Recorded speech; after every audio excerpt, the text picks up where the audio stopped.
영원한 사랑으로 사랑하기에라는 제목으로 같이 하나님 말씀 나누겠습니다. 예레미야의 예언은 계속해서 멸망에 대한 예언이 반복이 되었습니다. 그러나 이제 29장, 30장으로 접어들면서 이 저주의 예언 같이 느껴지는 심판에 대한 예언은 회복의 예언으로 바뀌게 됩니다. 우리가 어떻게 보면 이 심판이라는 것이 우리에게 참으로 마음이 아프고 우리를 힘들게 하지만, 심판은 그것으로 단순한 형벌이 아니죠. 그 심판을 통해서 우리를 더욱더 거룩하게 만들려고 하는 하나님의 계획이요, 회복의 시작이 바로 심판이고, 어떻게 보면 그들이 아프게 겪게 되는 민족의 멸망입니다. 그렇기 때문에 하나님의 심판으로 받아들이게 되는 유다의 멸망은 그 자체로는 굉장히 고통스러운 일이지만 거기서 끝이 아니라고 하나님은 말씀하십니다. 그들이 유다 나라의 멸망과 또 바벨론의 포로로 끌려가는 것은 그것으로 끝이 아니라 거기서부터 회복이 시작된다고 말씀하시는 거예요. 그래서 오늘 1절에 이렇게 말씀하고 계십니다. 우리 1절 말씀 같이 읽어보겠습니다. 시작. 여호와의 말씀이니라.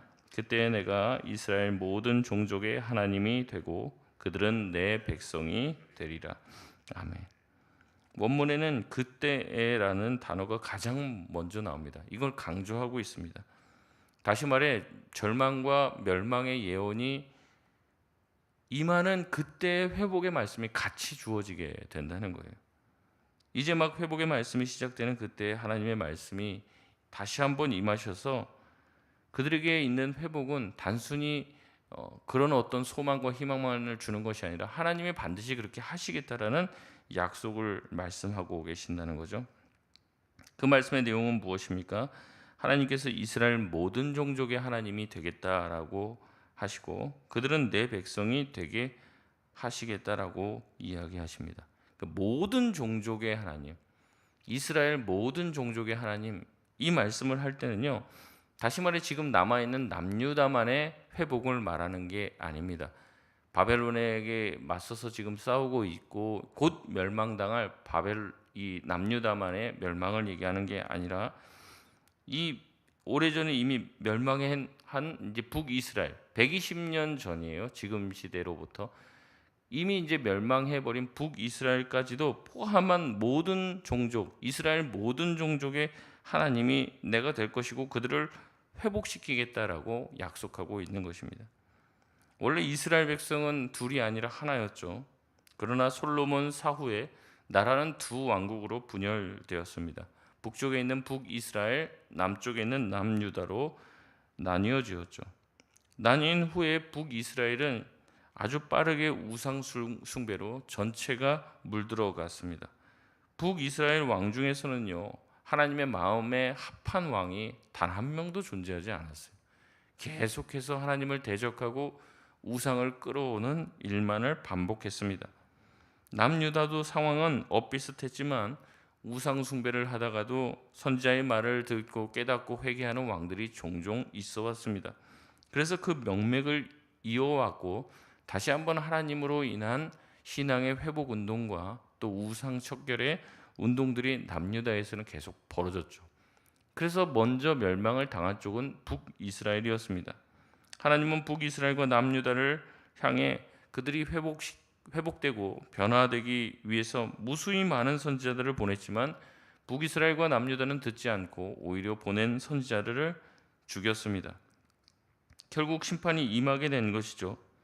주전 722년에 북이스라엘은 아수르에 의해서 완전히 멸망당하게 됩니다. 그런데 이 아수르의 그 정책이 뭐냐면 정복민을 향해서 이 혼혈 정책을 쓰는 거예요. 그래서 강제로 거기에 있는 사람들을 이 이방 사람들과 통혼을 시킵니다. 그래서 통혼을 시켜서 이 그렇잖아요. 북이스라엘이 멸망하게 되니까 사람들이 흩어지잖아요. 다 도망가고 흩어져서 남유다 쪽으로 도망온 사람들이 있고 다른 아예 외국으로 도망간 사람이 있고 잡혀서 거기서 통혼이 이루어지게 된 것이에요. 다시 말해 북이스라엘은 완전히 그 정체성과 그 중심에 있는 모든 신앙들이 다 사라지게 된 것이죠. 북이스라엘이라는 이름 또한 완전히 사라지게 됐습니다. 그리고 나서 한 120년이 흐르게 된 거예요. 그러니까 누가 그 나라를 기억하고 그 땅에 누가 정통의 어떤 내가 민족의 무슨 정기를 지켰다 뭐 이런 사람이 어디 있겠습니까? 완전히 다 깡그리 잊어버려진 거예요. 그 나라는 망하고 그 나라는 다 잊혀졌습니다. 그러나 누구는 기억했습니까? 하나님은 그 북이스라엘을 기억하고 계셨다. 오늘 본문은 그렇게 말씀하고 계신 것입니다.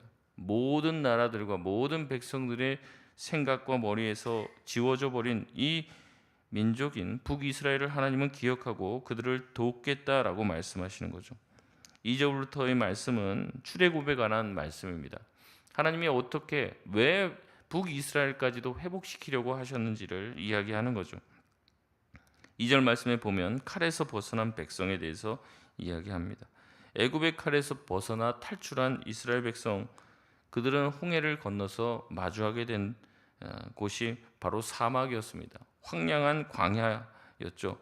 거기는 먹을 것이 풍부하거나 사람이 살 만한 곳이 아니었습니다. 그러나 하나님께서는 만나와 메추라기로 그들을 먹이시고 반석에서 물을 내시며 그들에게 은혜를 베풀어서 결국에는 안식에 이르게 되는 안식의 땅인 가나안 땅으로 그들을 인도했다라고 말씀하고 계셨죠. 그렇게 하나님께서 가나안 땅으로 인도하는 그 과정을 보면 어땠습니까? 이스라엘 백성이 하나님의 말씀을 잘 들었나요? 하나님의 말씀에 잘 순종했나요? 그렇지 않죠. 시종일관 하나님에 대해서 또 하나님의 말씀을 전하는 모세에 대해서 배은망덕하게 행하고 그에게 반역하고 반항하고 반란을 일으켰죠. 그럼에도 하나님은 어떻게 하셨습니까? 그들을 안식의 땅으로 인도하셨다는 거죠. 지금 이 얘기는 무슨 얘기를 하고 있는 겁니까? 그들이 가나안 땅에 들어와서도 여전히 패역하고 하나님을 향해 반대를 하겠지만 하나님은 그들을 반드시 어떻게 하겠다는 거예요? 안식의 길로 인도하시겠다는 약속을 다시 한번 하시는 거예요. 하나님이 그들에게 그렇게 사랑과 은혜를 베풀어 주시는 이유는 무엇입니까? 우리 3절 말씀인데 같이 한번 읽겠습니다. 시작. 옛적에 여호와께서 나에게 나타나사 내가 영원한 사랑으로 너를 사랑하기 인자함으로 너를 이끌었다 하였노라. 아멘. 오늘 3절 말씀이 핵심입니다. 밑줄을 그어 놓으시면 너무 좋을 것 같은데 여호와께서 나에게 나타나사 뭐라고 얘기했다는 거예요? 내가 영원한 사랑으로 너를 사랑하게 인자함으로 너를 이끌었다 하였노라. 하나님이 그렇게 말씀하셨다는 거예요. 여러분, 하나님의 사랑은 변함이 없습니다. 하나님의 사랑은 영원한 사랑이라고 얘기하는데 이 영원한이라는 단어를 우리가 이해하기가 어려워요.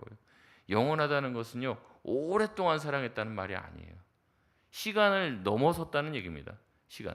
우리 시간이 흐르면 모든 게 다 변하잖아요. 우리의 젊음도 변하고 우리의 육체도 변하고 다 변합니다. 사람의 감정도 변해요. 아침, 저녁, 10년 전, 지금 다르잖아요. 그런데 하나님이 영원하시다는 얘기는요, 시간을 뛰어넘었다는 얘기예요. 시간 밖에 있다는 얘기입니다. 시간 안에 들어와 있으니까 시작이 다르고 끝이 다르잖아요. 근데 시간이라는 것에 영향을 받지 않아요. 하나님의 사랑은. 그러니까 어떻게 합니까? 처음이나 끝이나 동일하신 거예요. 그래서 하나님은 항상 동일하시다 그래요.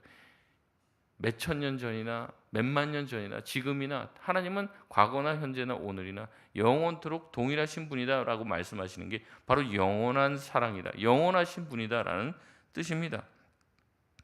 하나님께서는 배신과 패악을 일삼는 이스라엘 백성들을 가나안 땅으로 인도하셨는데 왜냐하면 그들을 그렇게 인도하신 이유는 그들을 사랑하기 때문에 그렇다는 거예요. 하나님의 사랑은 변함이 없습니다. 이스라엘이 하나님을 향해서 반역을 하든 하나님을 향해서 어떻게 보면은 가슴 아픈 행동을 해도 하나님의 사랑은 영향을 받지 않는 거예요. 그들이 아무리 그렇게 해도 하나님이 그들을 덜 사랑하게 되지 않는다는 거예요.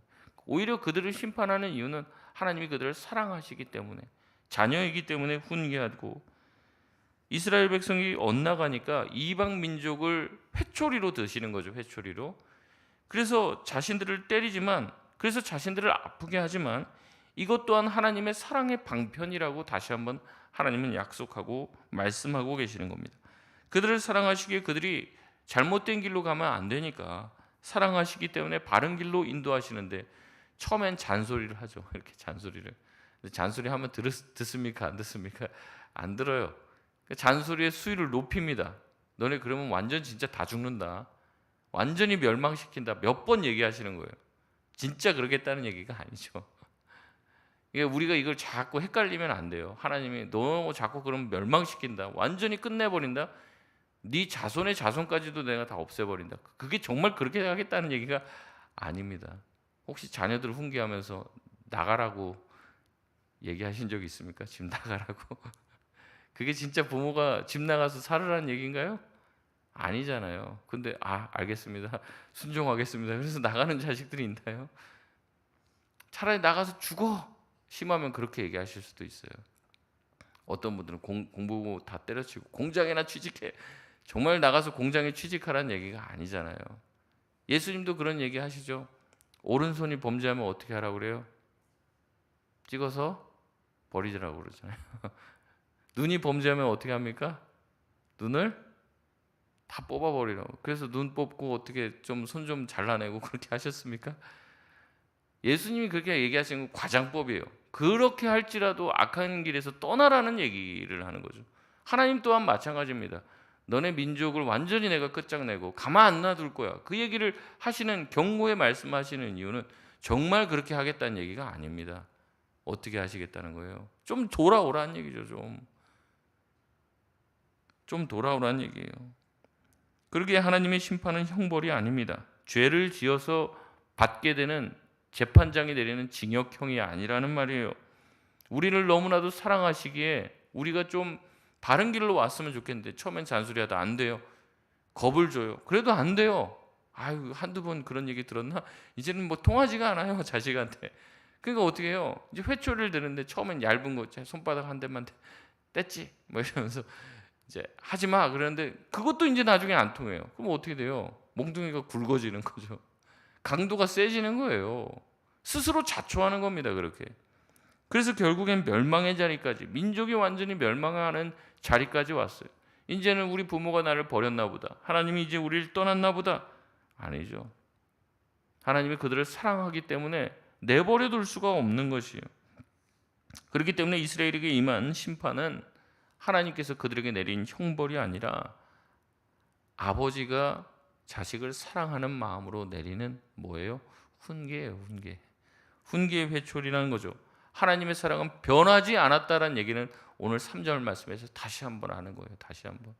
북이스라엘조차 완전히 멸망해서 그 흔적조차 찾을 수 없지만은 하나님은 그들을 다 추적하고 계시고 그들을 다 기억하고 계시고 여전히 하나님의 마음에는 북이스라엘조차도 있는 거예요. 지금 남유다만 있는 게 아니라는 거죠.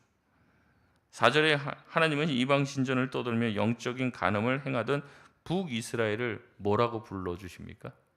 처녀 이스라엘아. 옳토당토 않은 말이에요.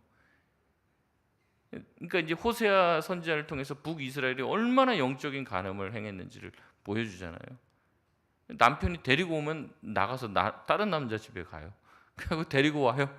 근데 또 나가서 다른 남자 집에서 자는데 이번에는 또 다른 남자예요.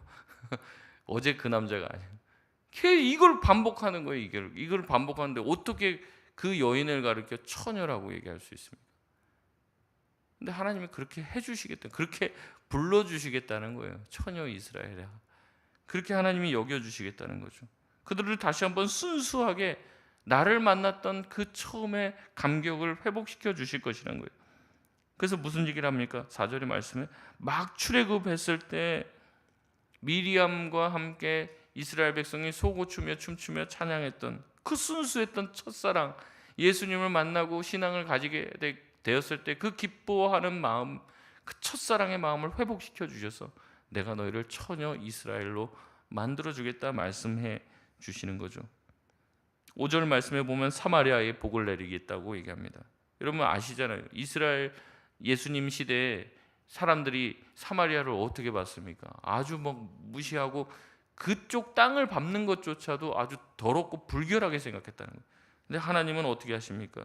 그렇게 인종적으로 종교적으로 완전히 혼합되어지고 부패한 이 사마리아 땅에 열매가 맺히고 그 열매를 먹으며 평화를 누리게 하겠다고 하나님은 약속하고 계십니다. 4절 5절 말씀에 보면 계속해서 나오는 단어가 뭐냐면 다시라는 단어예요. 다시. 북이스라엘도 처음부터 그러지는 않았잖아요. 처음부터. 지금은 이렇게 됐지만 처음부터 그런 건 아니에요. 처음에 그 회복, 그 순수했던 처녀의 모습, 순전한 모습으로 다시 회복시켜 주실 것이라고 약속하고 계십니다. 저는 이 단어가 너무 좋습니다. 다시. 지금은 우리가 좀 부족해도, 지금은 내가 정말 하나님의 말씀에서 멀리 떨어졌어도 하나님은 저와 여러분을 다시 회복시켜 주시고 다시 은혜를 주실 줄 믿습니다. 다시 우리를 온전케 해 주시고 모든 것을 처음으로 다시 되돌리신다는 거예요. 그게 바로 하나님의 약속입니다.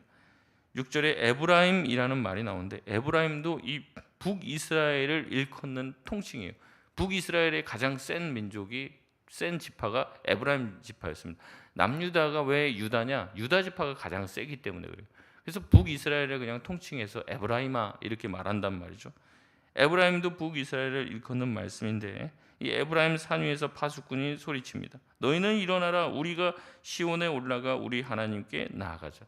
이 우리라는 말은 누구를 가리키냐면 남유다를 향해서 말한다는 거예요. 남유다. 에브라임이 남유다를 향해서 함께 뭐라고 한다는 거예요? 함께 시온에 올라가, 함께 우리 하나님께 나아가자. 그 전까지는 갈갈이 찢겨졌던 이 민족이 어떻게 된다는 거예요? 하나가 되어 함께 하나님을 예배하는 날이 오게 하나님이 그렇게 하실 것이라는 얘기입니다. 그러면서 우리라는 말을 쓰는 거죠. 여러분, 얼마나 아름다운 회복입니까? 그 민족 자체, 그 나라 자체도 다시 회복되지만 찢어졌던 민족들, 잊혀지고 뿔뿔이 헤어졌던 사람들이 다시 한번 뭉쳐 이 민족이 하나가 될 것이라고 말씀하고 있습니다. 이런 은혜가 우리 민족 가운데도 이루어지길 바랍니다. 남북이 하나가 되어서 하나님을 찬양하고 함께 시온에 올라가 함께 주님을 찬양하자. 그럴 날이 속히 오길 기도하시는 저와 여러분 되시길 바랍니다. 우리 7절 말씀 읽겠습니다. 시작. 여호와께서 이와 같이 말씀하시니라. 너희는 여러 민족의 앞에 서서 야곱을 위하여 기뻐 외치라. 너희는 전파하며 찬양하며 말하라. 여호와여, 주의 백성 이스라엘의 남은 자를 구원하소서 하라. 아멘. 다시 하나님께서 말씀하신다고 이야기하며 이 예언이 분명히 하나님의 말씀이라는 것이 선포됩니다. 하나님의 말씀이 선포되는 대상은 이방 민족들입니다. 이방 민족을 향해서 하나님은 너희는 여러 민족 앞에 서서 야곱을 위해 기뻐 외치라라고 번역되었는데, 원문을 진역하면 여러 민족의 우두머리인 야곱을 위해 외치라 이렇게 말합니다. 야곱, 모든 민족 위에서 으뜸으로 삼아주신 그 이스라엘 백성들을 위해서 외치라는 거죠. 야곱의 자녀들을 세상의 우두머리라고 칭하는데, 이것은 바로 아브라함에게 주신 약속의 성취인 거죠. 이방 민족들은 전파하고 찬양하며 말하라고 얘기합니다. 그 내용은 이스라엘의 남은 자를 구원하라는, 해달라는 그런 말씀이죠. 8절에서 9절 말씀은 여호와의 구원을 서술합니다. 하나님은 8절에 자신이 북방에서부터, 북쪽에 있는 북이스라엘 백성들을 모아서 올 것이라고 말씀하시고, 여기 보면 쭉 나열되는 연약한 자들이 나오는데 그들을 모아 큰 무리를 이룰 것이라고 얘기합니다. 9절에 돌아오는 모든 이들은 하나님께서 하신 역사에 울며 감동하며 돌아오는 거죠. 하나님은 그들의 아버지가 되고 그들은 하나님의 자녀가 될 것이라 말씀하고 있습니다. 그런데 역사를 보면요, 이 북이스라엘의 회복이 이루어졌을까요? 안 이루어졌을까요? 잘 모르시죠? 안 이루어졌습니다. 하나님이 이렇게 약속했는데 북이스라엘의 역사적 회복이 일어나지가 않았어요. 그럼 도대체 이 얘기는 무슨 얘기냐? 여러분, 이 얘기가 역사적으로는 일어나지 않았지만요, 성취되진 않았지만요, 그리스도 안에서 영적인 회복이 온전히 일어나게 된 것입니다. 이것은 단순히 북이스라엘과 사마리아만을 이야기한 것이 아닙니다. 예수님은 유대라는 한계를 넘어서 사마리아 땅에 가시죠. 또한 이방 땅에 가서도 복음을 전하십니다. 또한 예수님의 제자들은 예수님께서 주신 사명과 복음을 들고 사마리아 땅에 가서도 복음을 전하고 그것에 교회를 세우는 거예요. 그리고 이방으로 나아가 하나님의 교회를 세운 것이죠. 그리스도 안에서, 복음 안에서 유대인과 사마리아인과 또 이방인들 모두가 다 하나가 된다는 영적인 의미의 회복을 얘기하는 것입니다. 하나님을 아버지로, 우리는 하나님의 자녀가 되는 이 예언의 말씀이 그리스도 안에서 성취가 된 것이죠. 그렇기 때문에 이 예레미야서에 나와 있는 이 회복의 메시지는 단순히 민족적인 회복을 얘기하는 게 아닙니다. 더 나아가 예수 그리스도 안에서 참된 메시아를 이 땅에 보내주실 것인데, 그 메시아를 통해서 세상 모든 민족이 하나가 되고 흩어졌고 잃어버렸던 모든 백성들, 도대체 하나님을 믿을 것 같지 않은 사람들, 하나님을 예전에 믿었지만 타락하고 패역하여 떠난 사람들까지도 하나님께서는 기억하시고 그들을 반드시 모아 하나가 되게 하시고, 하나님께서는 그들의 아버지가 되고 우리 모두는 그들의 자녀가 되게 하실 것이라는 영적인 회복의 약속이라는 것이죠. 말씀을 맺겠습니다. 하나님께서는 왜 패역하고 무도한 북이스라엘, 그리고 하나님을 배반한 사람들을 여전히 기억하고 계시나요? 그것은 아까 3절 말씀에 하나님의 사랑 때문에 그렇죠. 영원하신 하나님의 사랑, 변하지 않는 하나님의 사랑 때문에 우리를 지금도 지켜주시고 보호해 주시는 줄 믿습니다. 여러분, 하나님의 사랑을 의심하지 마시길 바라요. 나의 못남 때문에, 나의 부족함 때문에 하나님이 나를 사랑하지 않는 건 아닐까? 내가 이렇게 죄를 졌기 때문에 하나님이 나를 떠나시지는 않을까? 나를 버리시지는 않을까? 우리 가정을 모른 채 하지는 않으실까? 여러분, 걱정하지 마시길 바랍니다. 하나님의 사랑은 영원합니다. 우리가 조금 잘못한다고 해도 하나님은 그 사랑이 변하지가 않아요. 우리는 변하잖아요. 우리의 사랑은 변해요. 우리가 조금 사랑해 줬는데 그 사람이 실망감 주고 나를 배신하면 우리의 사랑은 금방 꺼집니다. 그러나 하나님의 사랑은 변개되지 않습니다. 왜냐하면 영원하시기 때문에 그렇죠. 주님은 우리를 영원히 사랑하사 우리를 위해서 그리스도를 보내주시고 우리를 자녀 삼아 주셨습니다. 우리를 늘 회복의 자리로 붙드신다는 것을 여러분 기억하시고, 오늘도 주님의 영원한 사랑을 붙들며 기억하며 사는 저와 여러분 되시길 바랍니다.